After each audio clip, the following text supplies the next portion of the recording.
We started the filming for Metal Evolution in January 2010, and the first city we went to was San Francisco. And one of the first bands I interviewed was Testament. So we went back into the vaults and dug up our interview with Alex Skolnick and then drummer of Testament, Paul Bostaph. And we talked about thrash, where thrash came from, what thrash music is, and what it means to them. And one thing in this interview that really stuck with me now, 9 years later, was the idea that part of what I think appeals to people about thrash is that there's no stars in thrash. Everyone on stage, whether it's 3, 4, 5 members, are there as a unit, as a team. And watching it now, I realize that really that's possibly a metaphor for thrash in itself, that it is that music that brings all of us together. Slate is up. Alex and Paul, Testament, January 13th. Paul, I mean, how did it happen?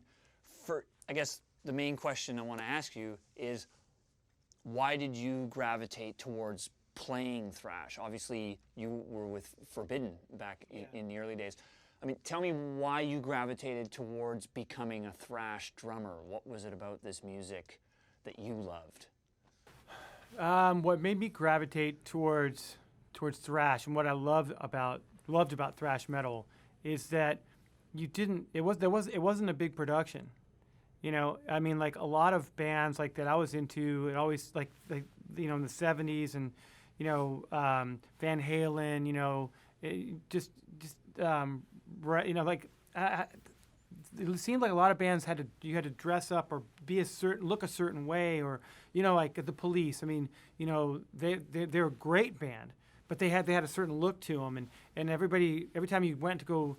I mean, I went to auditions for other bands in my baseball cap. I didn't know any better. I had short hair because I played sports, and I'd go in and play, and I wouldn't get in a band because of how I looked, And I was like, well, this is kind of crap. It's like I can play the drums, but you're looking for. I'm not putting spandex on to be in your band.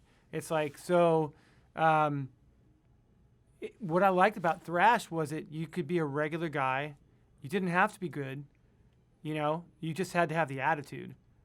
And you can go out there and play in your street clothes and walk off stage in the same clothes and do the gig. Of course, after a while, I started changing my clothes after the gig because I didn't want to hang out in wet clothes. But I liked the, for lack of a better word, I liked the, you didn't have to pretend to be something special, and that happens sometimes. Like, some guys will pretend to be better than they are, just to kind of put up an image. Or there wasn't a lot of flash. It was all about just going out there and just kicking ass. I think the honesty of it is what I like the most. The honesty and the energy. The challenge as a musician came later. I just jumped in it because I loved it. And I could rip jeans. You had your friggin' white high tops with the tongues hanging out and a t-shirt. Yeah, it's like, and you just go out and you jam. I like that the most about it. Yeah, there were no bells and whistles. Yeah, thank you. Yeah. That's the best way to put it. So one question I want to ask both of you guys is, if you loved punk, why was it that you decided to play thrash metal and not punk? So what was it about thrash that was exciting for you to play as musicians instead of just becoming a punk guitarist or a punk drummer? Well, for me, musicianship was really important. I knew I wanted to be the best musician I could be. And I was so attracted to what Van Halen was doing, and through Van Halen, I started studying earlier guitar players like Eric Clapton and blues players, and B.B. King and Hendrix, and just like that level, the great guitar players. You didn't really have great guitar players in punk. You didn't really have great musicians in punk. You had great songs. You had great songwriting. You had great attitude. But as a fan, I liked that about punk. But as a musician, I wanted to do more, and it seemed like thrash provided the possibility to apply the musicianship that I'd worked so hard on to the attitude of punk. And for you, Paul, why did you become a thrash drummer and not just a punk drummer? Well, there was never any punk rock around me when I was a kid. You know, I mean, it was classic rock, and I mean, I grew up in a pretty big family, so 7 kids in my family. So, I've listened to anything. I get into the Commodores, to the Eagles. I mean, AC/DC, Blue Oyster Cult. I mean, Van Halen, Metallica. I mean, it's like Benny Goodman, Glenn Miller. It's like those. I mean, all that stuff existed in my house, but punk rock never did. So there was never an influence around me, even in my high school. Never an influence around me when I was a kid. Never an influence around me. But metal, my older brother got into metal. That got me into metal.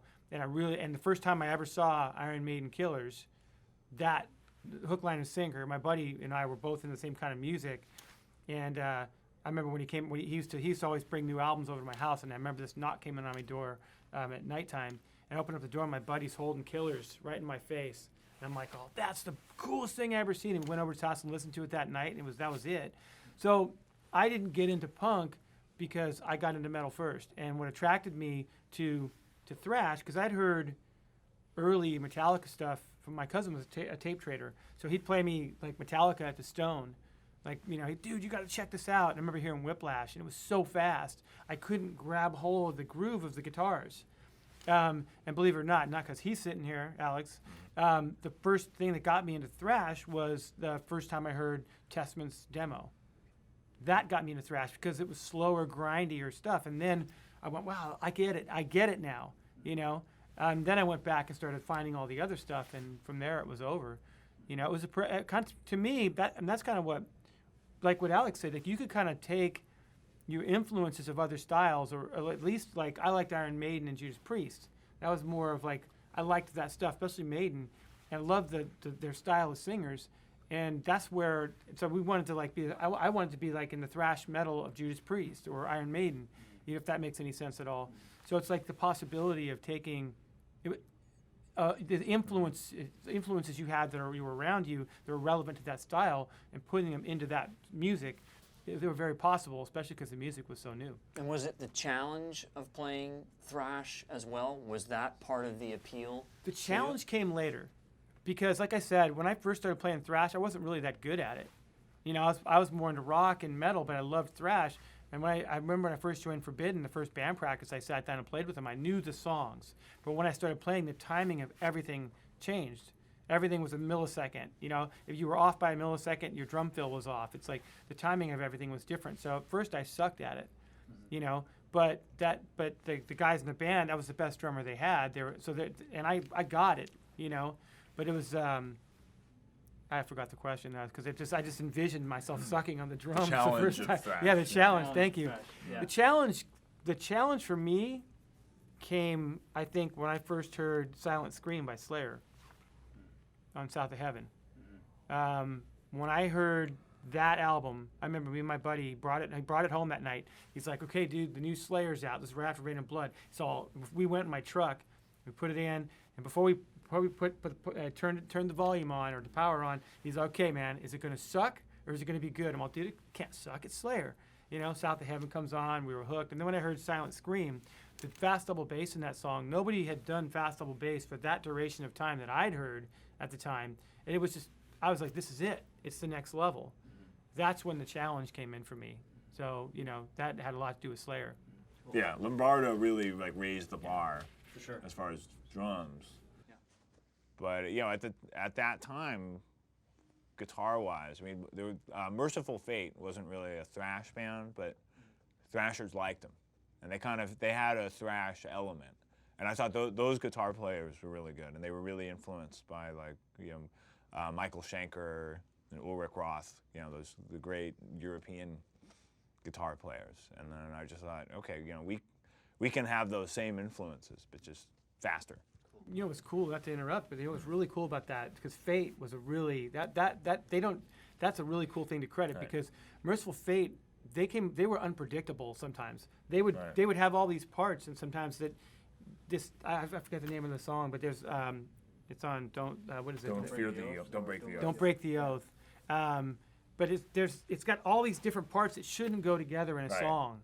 I can't remember the name of the song offhand, but that made it possible. Listening to that going, that's cool. Because not everything had to be linear. It didn't have to be the same. It didn't have to all match. You could take this part that nobody ever thought imaginable and put it in a song, and it could be cool. Yeah, that was just something that, you know, guys, metal guys that I would come in contact with, hang out with at, you know, parties or whatever, you know. Hey, you gotta check out these guys, you know, this band from Denmark, you know. Yeah, people would, you know, you get turned on to different stuff. And just, you know, just to touch upon the, you know, the punk thing one more time, I think that, you know, there was a social aspect to it too. Like, the punk rockers that I knew at school, they were out. They were like, you know, everybody was cool with each other, but I couldn't imagine being one of these guys.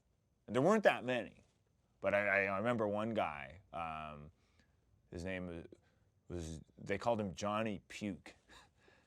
And he had a mohawk, like out to here, and he could drink everybody under the table. He would like drink till he passed out, and just, you know, vandalism and like, a real punk guy. And the crew that he hung out with, you know, they'd have, you know, multicolored hair and, you know, piercings and weird colors. You know what I mean? It was not something I could see being part of.